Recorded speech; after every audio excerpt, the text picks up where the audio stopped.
Yeah. So this was the last question that we Huh. did.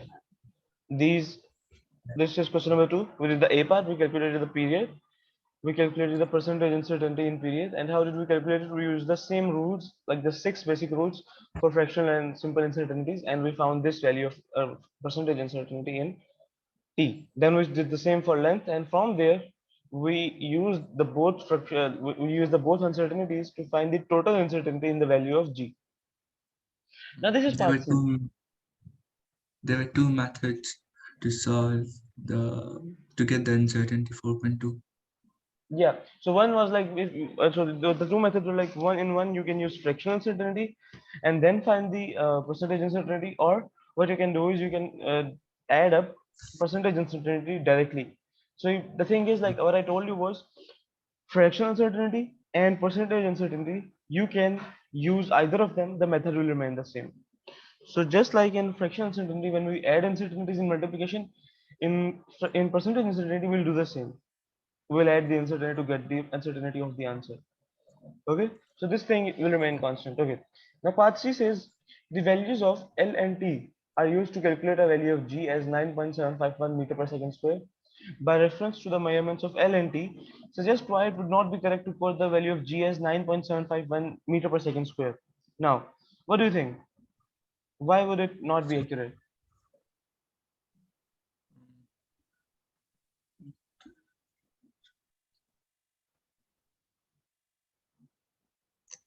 no idea. This is basically, if you remember, I told you, like when we are writing units, we don't say like, I cannot give an answer like this. So I cannot say my answer is wait. Okay, so I cannot say my answer is like 1.932 1 plus minus 0.1. Why? This is wrong. Why? Because if my answer can vary by 0.1 degree, these digits automatically don't make sense. Mm. Okay, these digits, they don't make sense automatically Mhm. because they are going to Yes. vary. It is going to be vary by 0.1, and these digits basically they are not very accurate then. So we automatically Yeah. don't put these in our answers. We say 1.9 plus minus 0.1. In the same case, this 9.75, and look at the uncertainty now. The uncertainty is, if I find the uncertainty, I will do 4.2 by 100 multiplied by this value. So I will get 4.2 by 100 multiplied by 9.751, and I'm getting 0.4. Mm. Okay, so if you look at it, I will write 9.8 plus minus 0.4. Uh, This will be enough. Okay, Instead of writing instead of writing the 9.7. 9.754, because this part, 7, like the 5 1 part at the end, this is automatically going to vary. We know from our uncertainty. So we'll just go with this 9.8 plus minus 0.4. Let me see if I have the marking scheme of this. If I have, I will open it too. um, yeah, I think, okay, I So think the answers are what we there. did was times 9.751 by 4.2 and then divided by 100. What, sorry, can you repeat? What we did was we multiplied 4.2 with 9.75 and then divided by 100. Yeah, so that gave me 0.4. That gave me 0.4. That's how I calculated 0.4. Okay, and from there I basically I wrote this answer. Okay, so let me just see one thing. Okay, What is okay, zero point 0.4? Is this the uncertainty? this is the uncertainty. Yeah, normal uncertainty now. So this, okay, this is the percentage uncertainty. This is the percentage uncertainty. Fractional uncertainty will be 4.2 by 100. This will be fractional uncertainty. So this will become basically 0. Uh, 0.042. No, wait, 0.042. This is my fractional uncertainty, and my normal uncertainty is coming out to be 0.4. Mm. Okay, so how do we go from fractional uncertainty to this one? We divide by 100.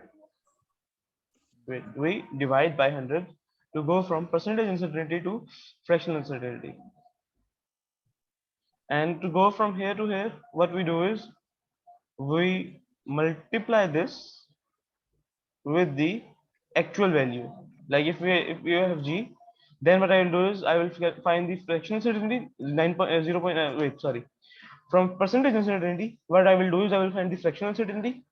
Like I will do 4.2 divided by 100. This will give me fractional uncertainty like this.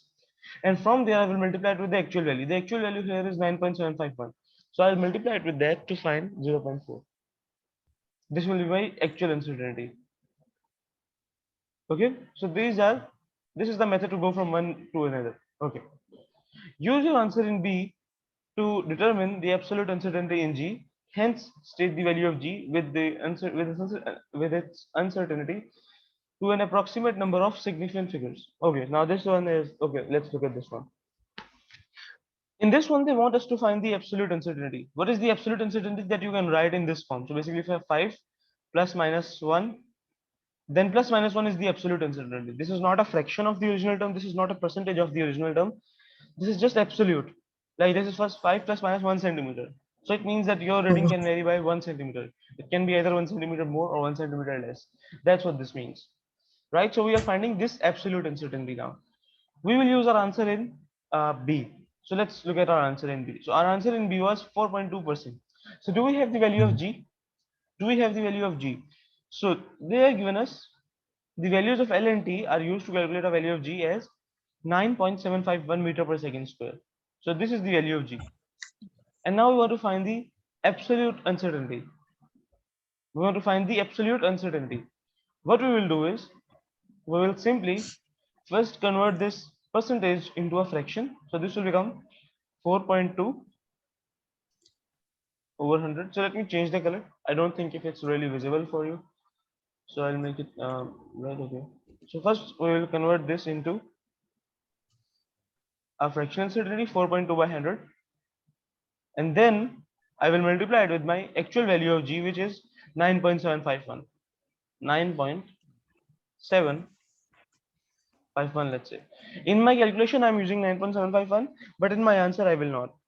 Okay, because why? Because I want to keep my calculations accurate. So in your We got calculations, 0.41 plus minus 0.41. yeah, so this will give me 0.41. So what I will do is I will round it off to the first value. So I will do 0. Uh,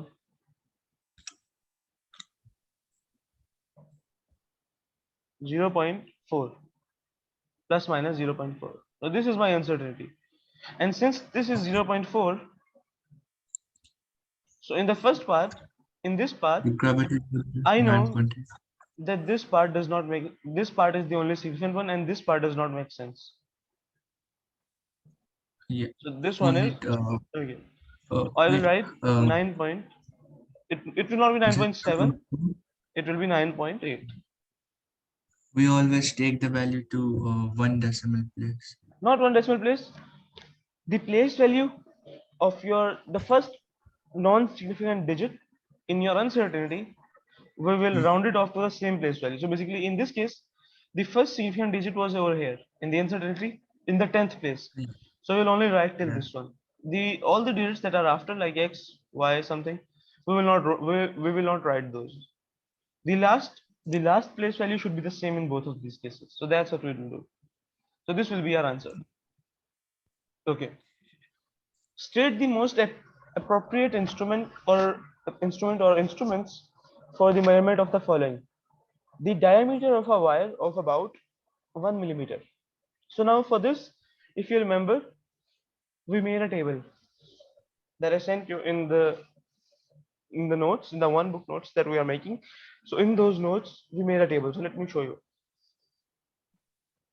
Uh, I remember. I remember. Yeah.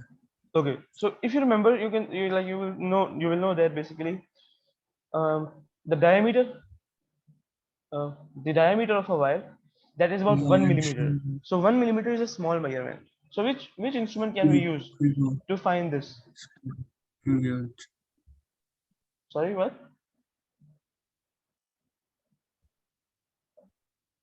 Hello, can you repeat?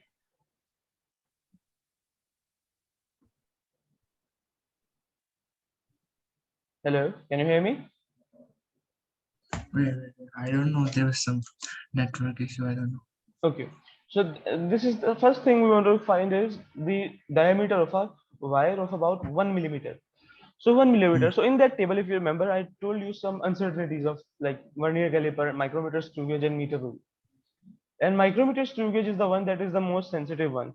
For all the small measurements, so if they ask you how will you make this small measurement of length, in all of those cases, we will always use the micrometer screw gauge. Okay, Right. we will not use meter rule, and if the measurement is too small, we cannot use vernier caliper. We can use vernier caliper if the length is like about 10 millimeters, let's say, or 1 centimeter. But this is too small, Mm. 1 millimeter. So we cannot use vernier caliper here. We will go for micrometer screw gauge. Then Right. Then resist. for resistance of Yeah. So for resistance of a filament length. So you will yeah, see we will study this topic. So resistance is basically equal to the potential difference V, we show it by V over I for yes, any object. we'll learn And the thing is, we will use two instruments here. So we need to measure voltage, we need to measure current. What we'll do is ammeter, an ammeter ammeter and and voltmeter. a voltmeter. So we'll use both of them to find the resistance. The peak value of an alternating voltage. Or again, this is an alternating voltage. So Voltmeter. yeah, we will use voltmeter. Okay, let's do this one. The mass of a cube of aluminium is found to be 580 gram with an uncertainty in the measurement of 10 gram. Okay, so with an uncertainty in the measurement of 10 gram. Okay, each side of the cube has a length of 6 plus minus 0.1 centimeter. Calculate the density of the aluminium with its uncertainty. Express your answer to an appropriate number of significant figures. Okay, let's start this one. Just give me 1 minute. I'm downloading the marking scheme too for this one. I don't think I downloaded it Then earlier. density is mass over volume, so mass is 5 grams. Certain point, different grams. You can start doing this one if you want.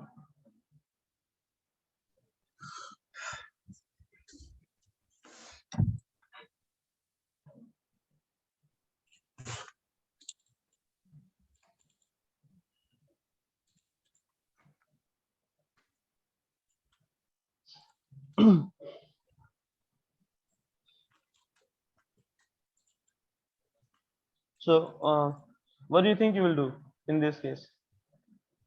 They are they're asking us to determine the density, so we will use mass over volume to determine the density, and then we will find the uncertainty of it.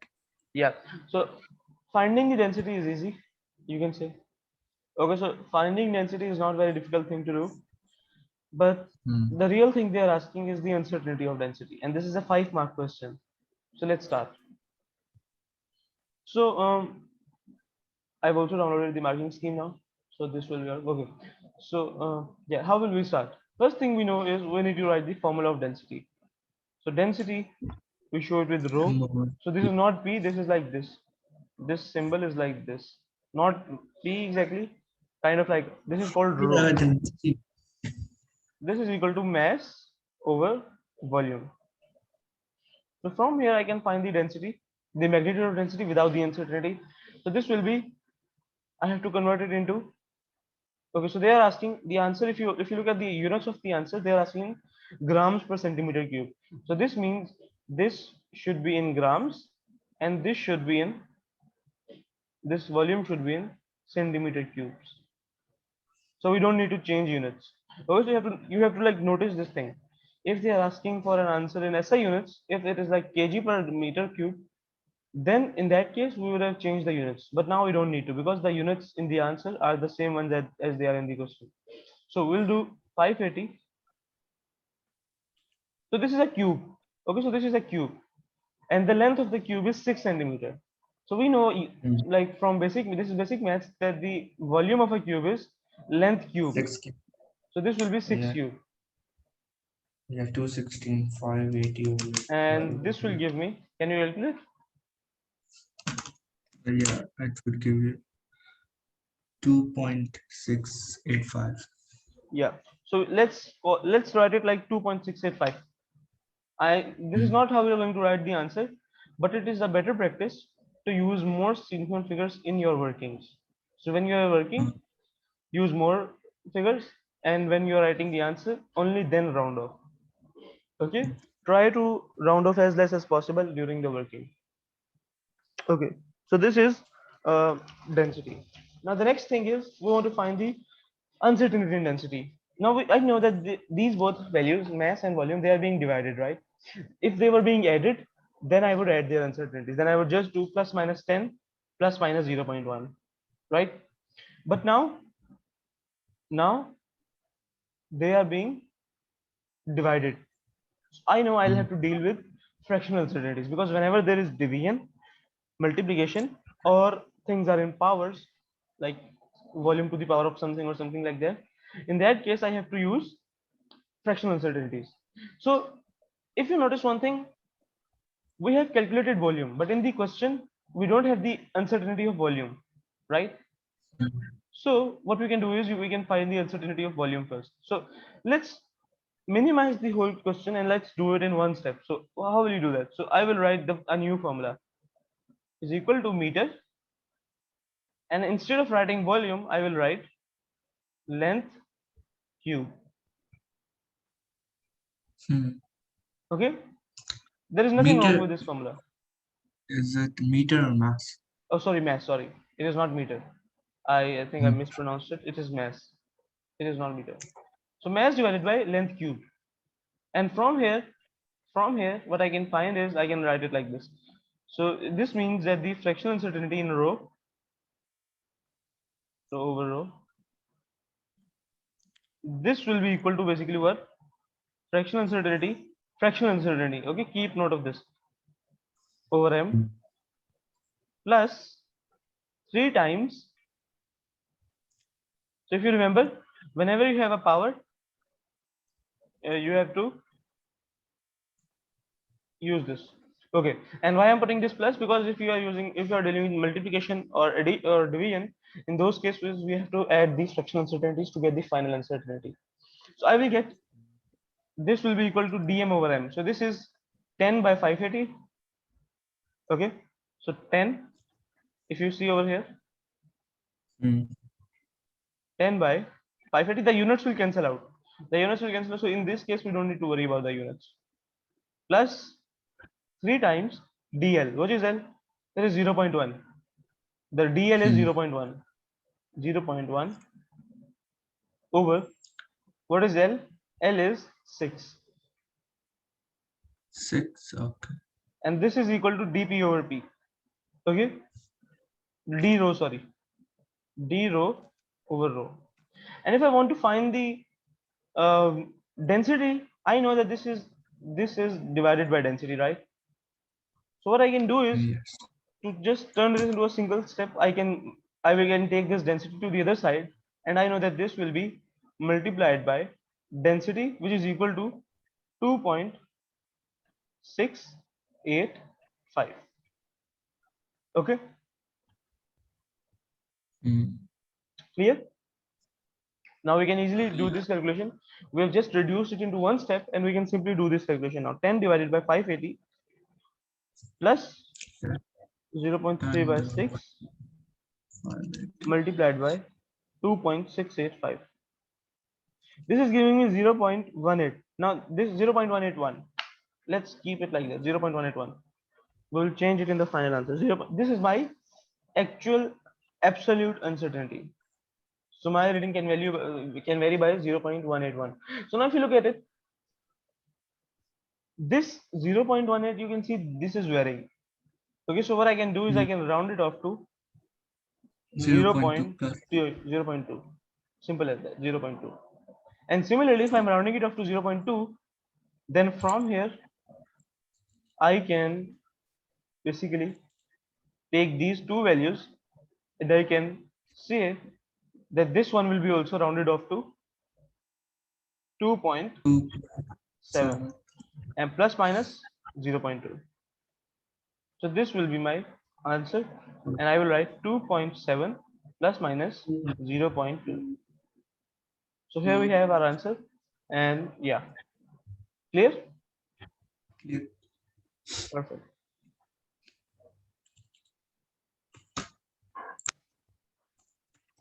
Okay.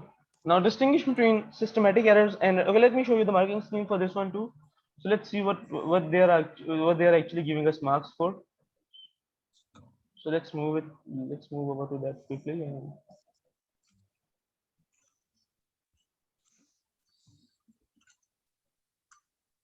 yeah, so you can see mass or volume. Their answer is coming out to be like 2.6. Okay, no, it's the same answer. So you can see this answer, if you look at it, it's the same. And let's look at what they are giving us marks for. First, first mark is for the formula. Density is equal to mass over volume. So we applied it correct. So that is true. I cannot read the second line. What does it say? So I Wait, don't think. if if your working is right but your answer is wrong, but you will still get the marks Yeah, for you will get working, right? marks. Yeah, you will get marks. But if your answer is right, but your working is wrong, then you will not get answer because you will lose most of the marks in that case. If you see like these marks, these 5 marks in the marking scheme, they tell the examiners like if you see these steps, then award them marks. If you don't see these steps, What then don't award them any what marks. does this number stand for? A, C, B? Yeah, this is like I think compulsory or something like that. I don't know these numbers. All I used to know was like the 1 mark for each line. That's what you have to know. So always try to what you get. So you know what's the main principle here? The main principle that you should try to do is like try to see always what are they giving you marks for. What are they Mm, actually giving you marks for? So you cannot so you will not forget to like write those things in your answers. Otherwise, if you don't know mm, what you are being given, what you are like getting marks for, you will just basically you may skip some important steps.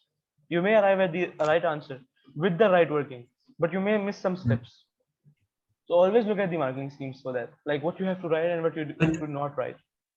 in our working, we didn't wrote like this percentage Yeah, uncertainty in but math. still we'll get the marks because like we have mentioned this thing. We have mentioned this Mm, thing 10 by 580. So if you remember, if you see, let me show you this thing 10 by 580. The examiner will understand from here that we are in the right direction. So instead of dividing it into parts, like finding the uncertainty in mass and then finding the uncertainty in volume, we have done this directly. We have not skipped any steps, right? That's what you have to worry about.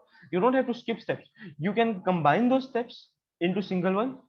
Examiner will see like the working is correct, but you don't have to skip steps. So if I like let's say if I skipped this step, let's say if I just skip this step, I calculated it mentally and then I just wrote the answer.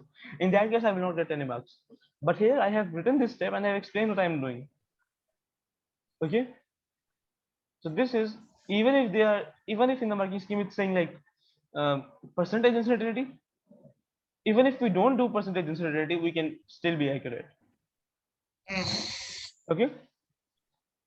This is not a compulsory mark. This should not be like actually like exactly this value. I think A is for the answers, C maybe for the workings, but I will check. I will tell you later. Okay, let's move on to the next one now. Now the next one says distinguish between systematic errors and random errors. So what are systematic errors and what are random errors? So you can say systematic errors are the yeah, one they I basically can. yeah, so they basically affect all the readings, they affect the accuracy of the experiment, and they are mostly caused by the equipment. These are the things we know. Random errors are Yes, caused by yes. the surrounding, Yeah. mostly they affect the Let's precision. skip this.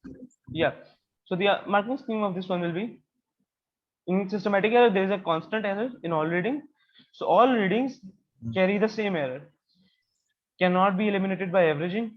Error in measuring instrument. So this systematic error is mostly caused by measuring instrument. In random error, readings are scattered about true value. Error due to observer or the surroundings basically, and this can be eliminated by averaging. Okay, so these are the three basic differences Yes. you can see between them. And we have done all of these, so don't worry. Okay, a cylinder of length L has a circular cross section of radius R as shown in figure 1.1. The volume V of the cylinder is given by the expression pi r square L. Calculate the radius of uncertain cylinder with its uncertainty. So first thing always to do in these type of questions is um, find the formula for the term that you are calculating. So rewrite this formula. We are not finding the Mm, volume here, right? If we are finding volume, then we would use this formula. Now we are finding radius. So what we'll do is we will rearrange this Radius. for radians. So what I will get is um, so this will be V over V over L pi pi L to L pi, and then under square root root, of it. and this will be equal to R. Okay. Another way to write this can be like this: V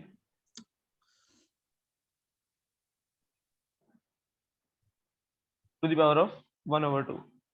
So this whole thing is to the power of 1 over 2. Now what will I do next? I want to find the radius of cylinder.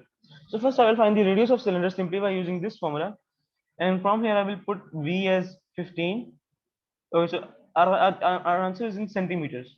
So you can see our working is in, so the question is already in centimeters, as you can see from here. They are asking for the answer in centimeters, so we don't need to change any units. So we will keep working with the centimeters. So what we'll do is we will put these values over here in this formula, and we will get, what will we get? So 15 in the 15 over here over, what is L? Yeah, L is 20, over 20. right? L and 20 pi. Don't forget to put the pi sign here. So there is also pi here, and then square root of this. So from here I will find that the radius is 15 divided by 20 divided by pi, You get 0 and then 0.4849. yeah, so 0.489. 0.4886. So let's write it like that.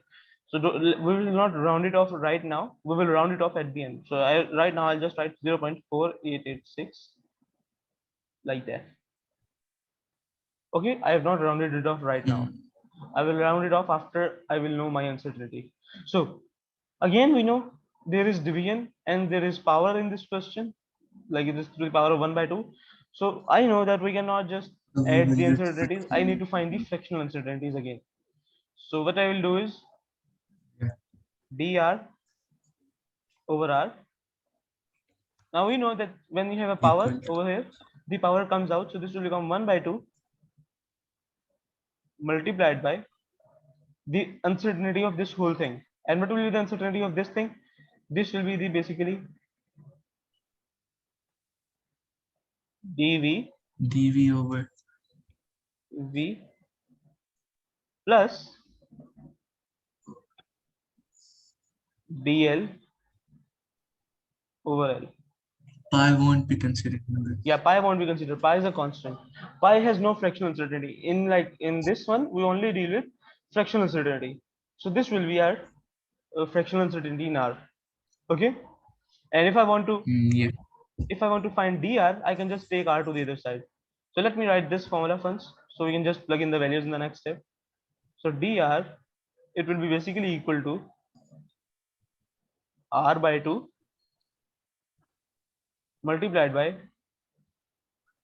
dv over v plus dl, l is capital, over l. So remember, like, to use the correct notation. L is capital, so we will use capital L. So now let's plug in the values. R is 0.4886. So in our workings, we will use the same answer. As I said, rounding off will only come at the end. We don't need to worry about it right now.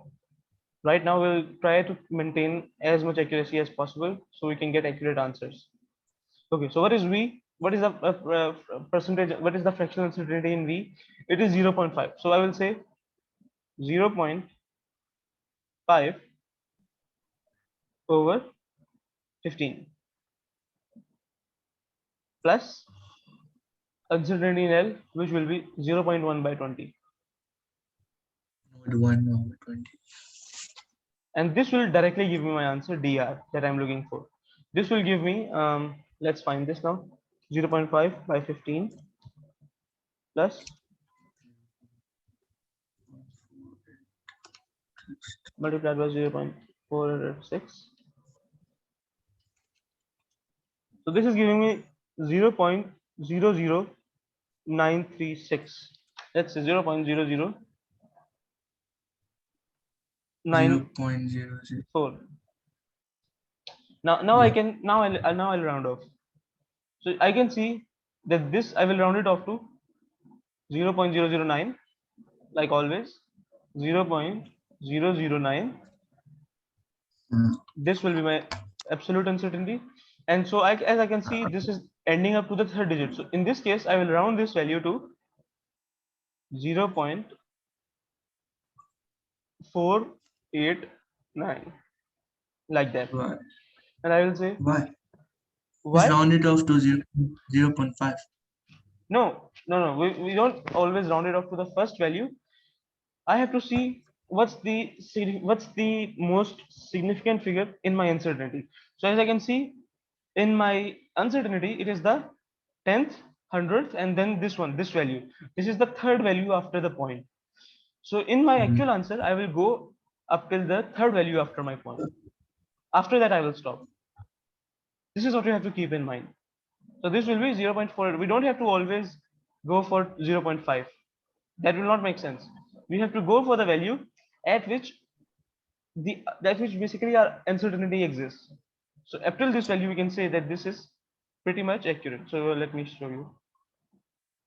So basically, if I round it off to 0.5, 0.5, and then I say Mm. plus minus 0.009, that would not make sense because 0.4 this place matters in this time. In this case, what this means is our readings are very accurate. The uncertainty is very Oh, small. Uncertainty is very small. It means our readings are very accurate. In the earlier case, our readings were not very accurate, so we could round them off. In this case, our readings are accurate to 0.009. So this reading also matters now, and this one also matters because it is accurate now. Okay, so you have to okay. keep that in mind. So the first non-zero digit in your uncertainty should be the last place in your actual answer. What does that mean basically? So if the first non-zero digit in your uncertainty is 9, which is coming at the third place after the point, so the third place after the point will be your last value in your actual answer. So I will not go like 1 or something after this. I will just end at this point. So let me show you the marking Okay. scheme for this one. Yeah, so you can see 0.489 plus minus 0.009. See, exactly the Mm. same answer. Again, they have done this by percentage uncertainty. We don't need to do that. So if you look at this, you can see 0.5 by 1.5. They've given us this option. So you can either do this like they've done, or 0.5 by 5, or 0.5 by 15. In both of these cases, this will be correct. They will just see if you have mentioned this thing over here. If you mention this, then you are good to go. You will not lose any marks in that case. Okay. Right. The uncalibrated scale in the pointer of a meter are shown in figure 1.1. This is the uncalibrated scale. So what is calibration? So calibration, what you do is you will study this in detail in the temperature chapter 2, but I will give you a basic idea. So calibration is whenever you have a scale. So if you look at the ammeter, if you look at an ammeter, so an ammeter is basically just a needle that basically moves when current passes through it, when current passes through the ammeter. Now the thing is, if I just Mm. have that needle, I cannot use it. But if I put a scale over here, then I can basically use it. And if I put that scale, and if I write 0 over here, it is still not of any use. I need to put other values. So I will say this is 1, I will say this is 2, I will say this is 3. And when Mm. when the needle will point in that direction, I will know that this is the position, this is the current passing through the ammeter right now. So they are saying, so this method of putting 1, 2, 3, of putting these values on the scale, this is called calibration. We calibrate it. Okay. Right. Now they're asking us to calibrate this like scale for the yeah. So this is a fuel meter. So this is indicating the fuel, and they have given us this Mm. graph below. So let's look at this graph below. A pointer is shown in the zero position. So this is the zero position. The meter is to be used to indicate the volume of fuel in the tank of a car. A known volume V of a fuel is poured into the tank and the deflection theta of the car is noted. So what they've done is first they put some fuel inside that car basically, and they found out like what's the deflection of the needle at every value of volume. So if you can see this basically deflection, this is basically increasing with time. So basically what this means is, let me show it over here. So initially, if you look at it, for when okay, let me show it this way. So when our fuel increased by 20 centimeter cube, in the first case, the deflection was 40 degree, right? Mm. Right. But if you look at from 60 to 80, if you look at this range, if you look at this range, in this case, you will see the volume again increased by 20 centimeter cube. But now what happens? So let's see. We go over here. This is 1 point. So this is 90. 90. So this is 90. And then this is, so let me just show it like over here. This is 40 degrees. 40 degrees. And then from at 80, this is basically 2 blocks here. So this is like over here. And this is, what is it? This will be almost 96, I think. 96? Which one is 96? No, this is not 90. Wait, this one is inaccurate. Wait, no, this is okay. Okay. Oh, yeah, this is 100. Okay. Okay. This is 90. Yeah, this is 90. And this is Yeah. 100. So I can see the difference between them. The deflection between them is only 10 degrees now, right? We can see that from here. So I can see that with increasing volume, the deflection is increasing. The deflection is decreasing. So in the first case, when we increase by 20, when we increase the volume by 20 centimeter cube, the deflection was 40 degrees, and in the end, it was only 10 degrees. So our scale, this would basically look like this. So at first there will be more deflection, 20, then it will decrease with time, 40, 60. Basically, the gap Yeah, the will gap be will less. decrease. Okay, so this is what it will look like. You can make this, you can give more accurate values in your paper if you have a protector. So if you have a protector, you can just do like measure the exact values at some points and then you can find it. Even then it's okay, because the main principle that they want to say is this decreasing gap. You have to Start with understand the concept of this decreasing gap. Why is this gap decreasing? So this is what they actually want to ask. So let me show you the marking scheme. All positions except 20 marked to within plus minus 5 degrees. Okay, so you have to use a like a wait. What you have to do is on the plus minus. scale. Yeah, What is plus minus? yeah. So this means basically like when you are plotting this degree. So if I look over here, I will see that 20 centimeter cube is at 40 degree. So I will place my Hmm. D over here. I will place my D over here and I will find this angle, and this will be 40 degree like this.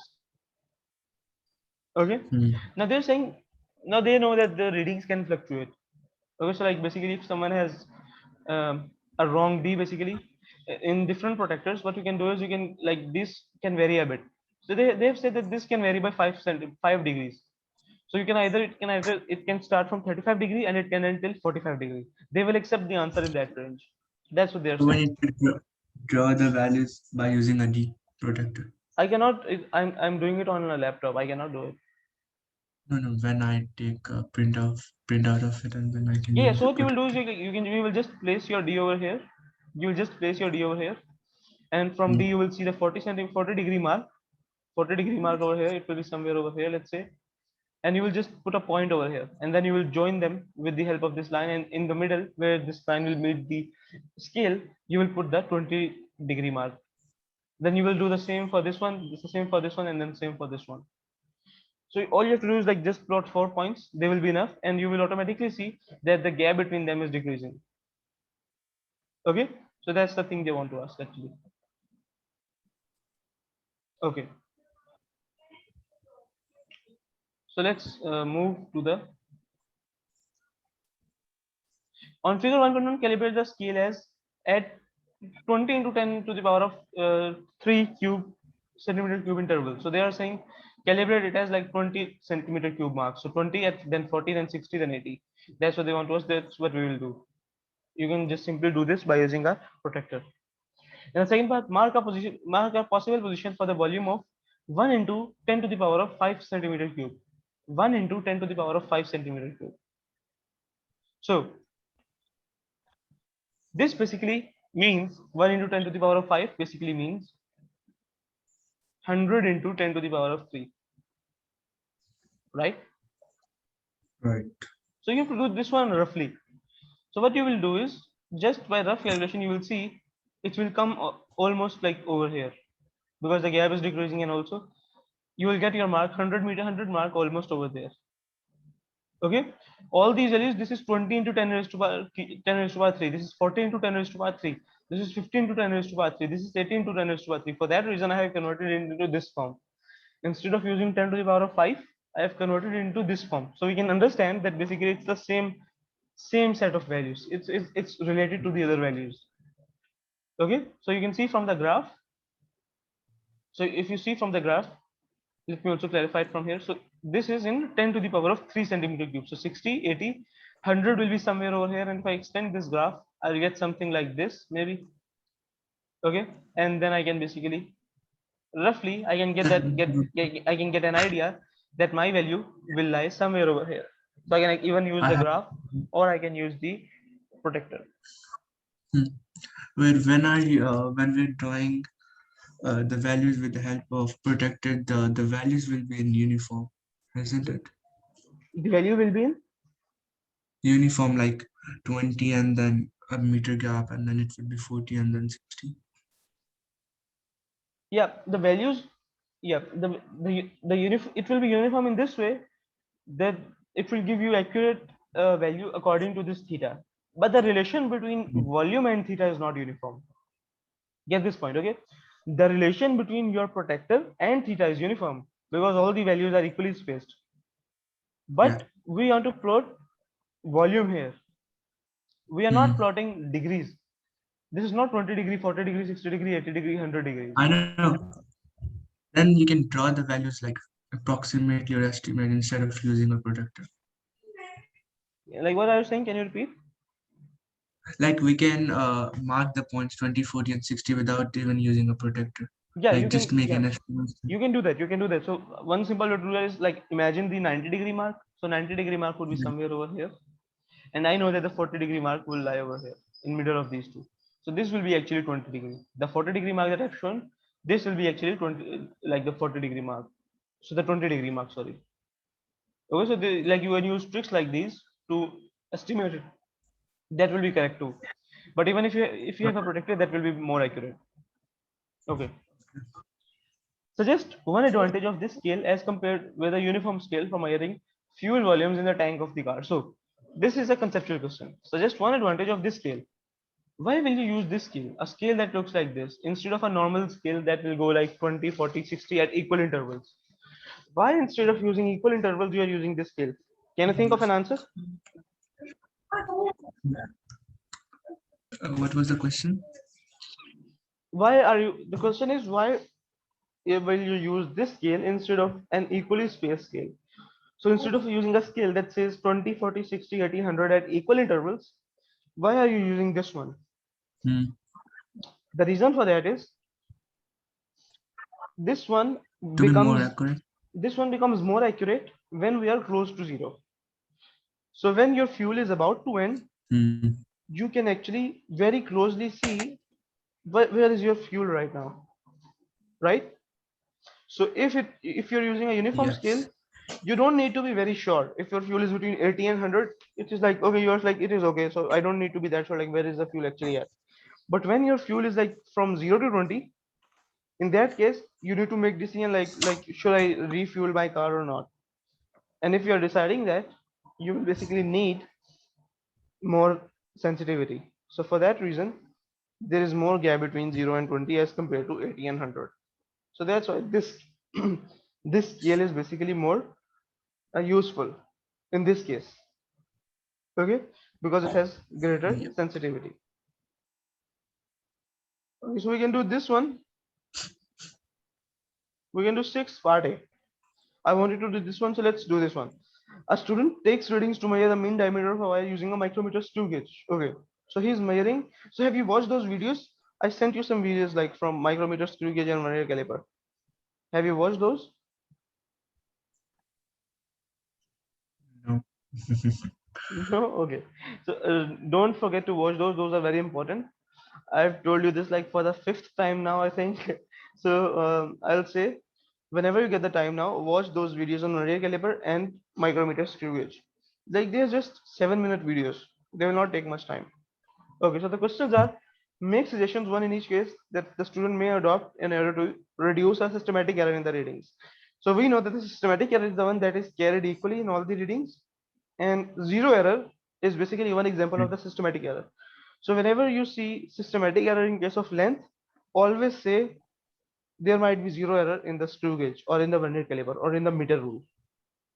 Okay, so there might, how will you reduce the systematic error? You can say we can check for zero error and then subtract that value each time we are finding the readings. So let's say if you have a scale that is starting from 1 centimeter mark instead of 0 centimeter, so what you will do is you will basically add 1 centimeter to all of your readings to reduce the systematic error. The second one is allow for a wire of varying yeah. Will we check the zero error on the instrument we're using, like if we use micrometer? Yeah, on the micrometer, that's why I'm telling you to watch the videos. If you watch the videos, you will know what a zero error on the micrometer is. In those videos, they have told you like what does a zero error mean in micrometer? What does it mean in vernier caliper? We have already discussed what it means for a meter rule. So you need to watch those videos as soon as possible. Okay. In the second one, let's move to the second one. Allow for a wiring of varying diameter along its length. So let's say you have a wire and the cross section of the wire looks like this. Let's say you have a wire like this, and this wire basically goes like this. Now, if you see this length is greater than this length, right? Now you want to give Yes. one value of diameter. So how will you give this value? What you will do in this case is you will take the diameter along different lengths. So you will take one along this length, one along this length, and after finding multiple values, you will average them. And this will give you a pretty accurate average of all these values. So if you have like some larger values and if you have some smaller values, when you will average all of them will basically cancel each other out and your average will be very close to the actual answer. Okay. Allow Right. for a non-circular cross section of the wire. So if your cross section is non-circular, like in this case, now what we'll do is from the previous method, from the part 2, we will find the average, and then when we have the average, we can assume that this is basically just the same as a circular wire, and the radius of this wire is basically the average from the previous part. So we will find the non-circular cross section, the cross section area, by finding this using this value of radius, and from there we can find the cross section.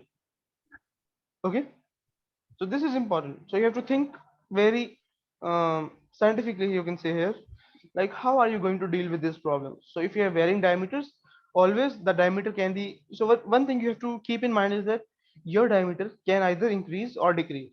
It is not always increasing. If it was always increasing for some value, for some reason, let's say if there was some zero error in your micrometer, then you will do something else. Averaging only works for random error, and in this case we have a random error because the radius is changing, right?